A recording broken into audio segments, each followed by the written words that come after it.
Boy, everybody's in an uproar about what has happened to Father Frank Pavone. And yes, I'm still going to call him Father. Absolutely. I'm going to talk today about Father Pavone, what's happened to Father Pavone. And of course, as a caveat, I guess I have to, or full disclosure, I guess they call it, full disclosure. I have known Father Frank for 22 years. I worked for him as the head of Seminarians for Life, or a seminarian organization, while I was in the seminary for 3 years, I think. And I worked for Priests for Life from 2015, June of 2015 to the end of 2018. And so I'm going to couch my comments this way, context my comments this way. I cannot defend Father, and I will not defend Father, and that this is probably for the best. So we're going to do our opening prayers, and then I'm going to come back and talk about Father Frank Pavone and what's happened to him. And I'm not going to divulge too much about what I know, but I surely know a lot more than probably 99% of the people out there who are offering opinions. So if that means anything to you, fine, stay tuned. If it doesn't, just do what you need to do, okay? So I want to warn everybody.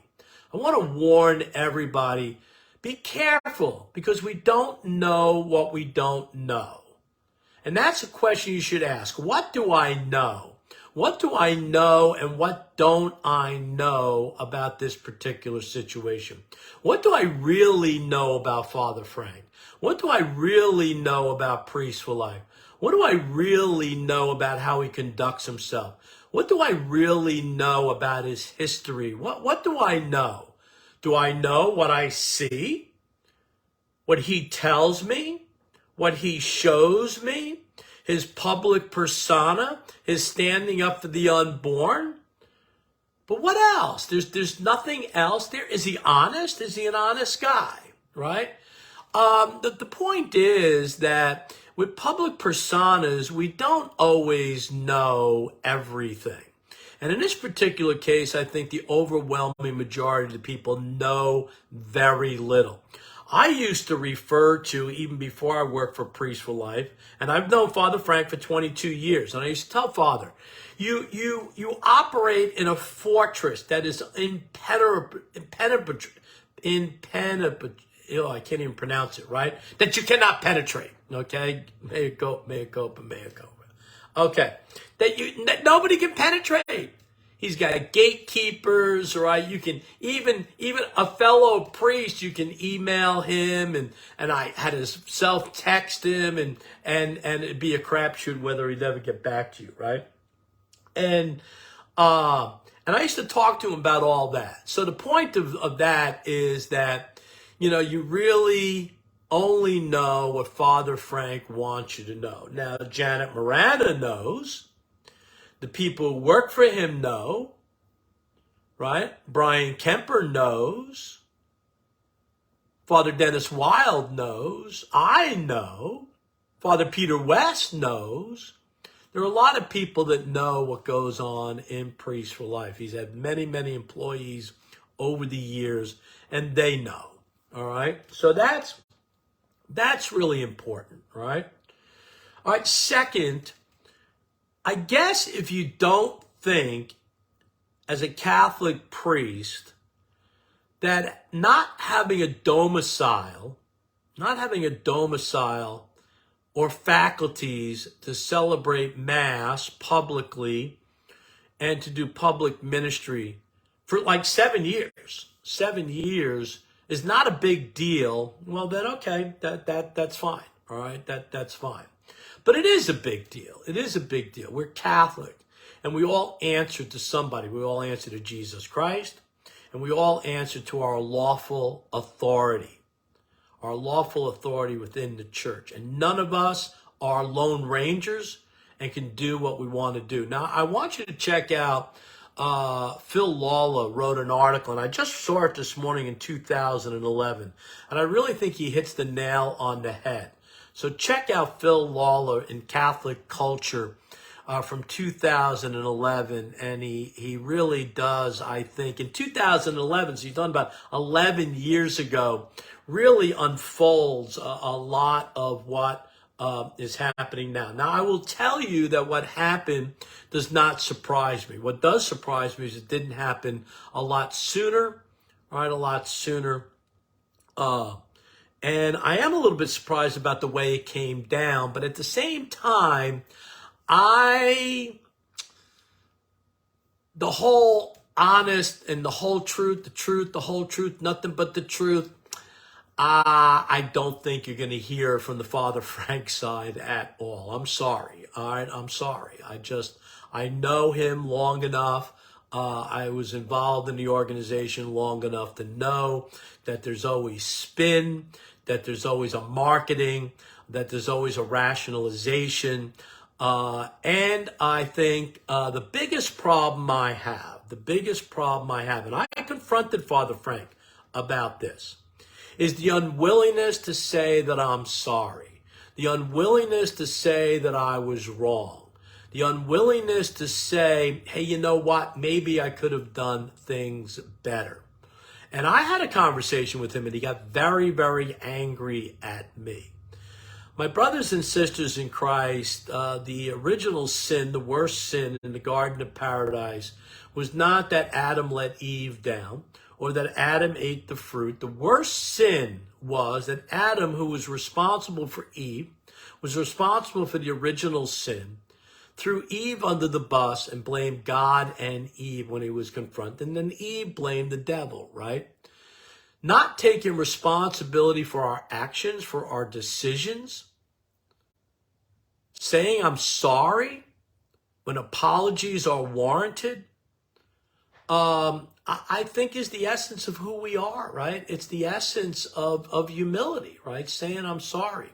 And I think that this is one thing that if I was going to pray, and I do pray for Father all the time, and I think if this would be the first thing that I would pray to in regards to Father, that he would humbly submit to what he has done wrong, what he could have done better, what he could have changed, because I really think that this is at the essence and the key, the core of what has happened now and the reason why it happened.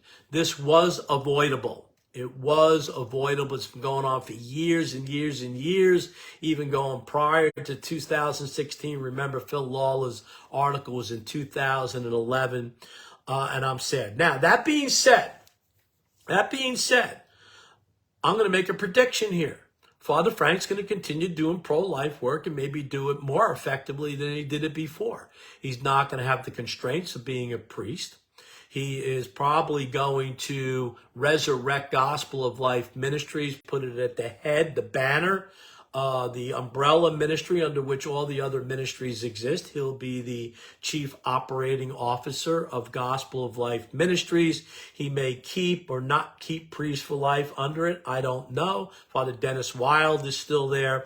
And then he has all the other ministries, right? Brian Kemper's ministry, Silent No More, Rachel's Vineyard. He has all those other ministries. But more than likely, he'll put it under the Gospel of Life Ministry. He will be a lay person running that ministry, and he will continue the work that he's doing, and you'll continue to donate to him. Now, those people who are raising money for Father Frank, he is not like these other canceled priests who got thrown out of their diocese, got thrown out of their domiciles, and now have to fend for themselves. Father Frank heads up a $15 million a year ministry. This ministry brings in $40,000 a day. Father Frank is not a pauper. All right, Father Frank is not indigent, right? I mean, he's going to survive. He's going to have a salary. Priest for Life is taking care of him for years. He hasn't taken a direct salary, but he gets compensated. He doesn't want for anything, and he's not going to want for anything, all right? So we shouldn't feel sorry for him from that standpoint, to the point where we're going to raise more money. I think that he is going to actually see this as a huge revenue generating problem. Now, I saw one priest come out and chastise other priests who refused to defend Father Frank.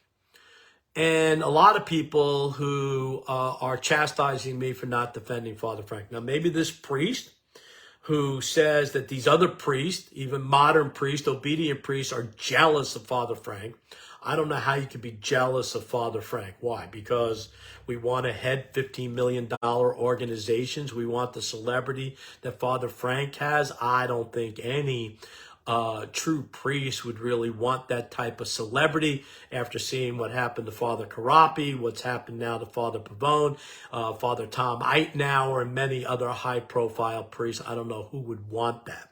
Surely, with more money, more compensation comes more problems. And I think anyone who makes a lot of money and has a big compensation package will tell you that's the case. So this whole jealousy thing, I think that's grasping at straws. But the fact is that this priest has the same problems as Father Frank has. Now, so I don't know if that priest was talking about me, but that priest knows me and knows the problems I have with him.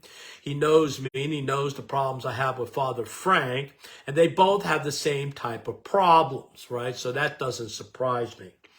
But again, the biggest problem is that people don't know what they don't know. They think they know, all right? I know a lot. And I know a lot more than I'm going to talk about. All right. I know a lot more. I probably know a lot more, although I suspect that the Vatican knows everything now. The Vatican knows all the dirty little secrets. The Vatican knows all the foibles. The Vatican knows all the problems, internally, externally. They know all the problems, and they just said enough, and they took this action. The whole idea that Father Frank doesn't know what's going on, I'm sorry, I really have a hard time believing that, especially based on his actions and reactions over the last 5 or 6 years, in terms of him claiming to be excardinated from Amarillo and seeking a domicile someplace else, being given a permission to seek a domicile. Boy, that was quite a few years ago. I'm sorry, you can't be a Lone Ranger for the longest time. I'm sorry I doubt Father Frank, but I doubt Father Frank. Okay, I pray for Father Frank. I have been praying for Father Frank. I continue to pray for Father Frank. I think Father Frank is going to do much better as a layperson running Gospel of Life ministries. He'll be unshackled. I think he'll continue to be a strong voice and leader for the unborn, the preborn. But I also think that maybe he needs to come to grips with a lot of problems within the pro-life mainstream corporate leadership that he has also been tolerant of, has really been in partnership with. See, this is the other thing that really became evident. That anyone who's fighting against abortion, the greatest injustice of our time, anyone who's fighting the greatest injustice, sometimes they get to the point where no matter what else we do, doesn't matter how wrong it is, doesn't matter how unjust it is, since we're fighting this greatest injustice, it's okay. We can rationalize it.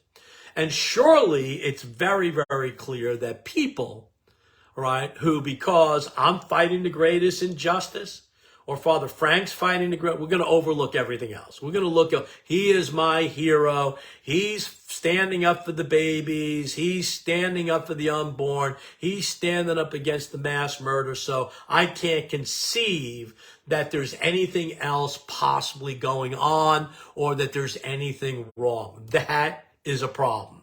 That is a problem, because there's a lot wrong in the mainstream corporate pro-life movement. There's a lot of immorality. There's a lot of injustice. There's a lot of compromise. There's too much money, too much celebrity. You've heard me talk about that over and over and over again. So I said my piece. I wish Father Frank well. And again, the Vatican was referring to him as Mr. Pavone, Mr. Pavone. I I can't envision myself ever calling Father Frank. And you know what?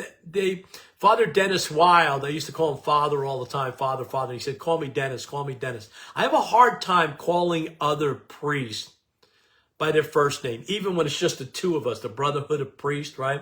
I'm sorry. I probably will call Father Frank Pavone Father for the rest of his life, the rest of my life, just as we call, for instance, President Trump, even though he's not president anymore, Ambassador Keys, he's not an ambassador anymore. I'll probably call Father Frank until then.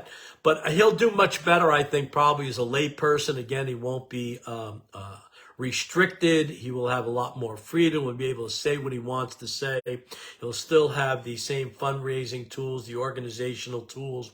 I wish him well. I wish him well. I hope those concerns I have about him that he deals with, right? I really, truly hope that he deals with it. Stop denying that he has issues. Come to grips with his issues. Keep standing up for the unborn. Keep standing up against the mass murder. And I pray that he does well. But for everybody else, take the rose-colored glasses off. Start reflecting on what you don't know. And start, and again, the whole idea, look at the Pope is a problem. The Pope is a problem. The bishops are a problem. Heretics like James Martin running around free are a problem. The canceled priests being canceled are a problem.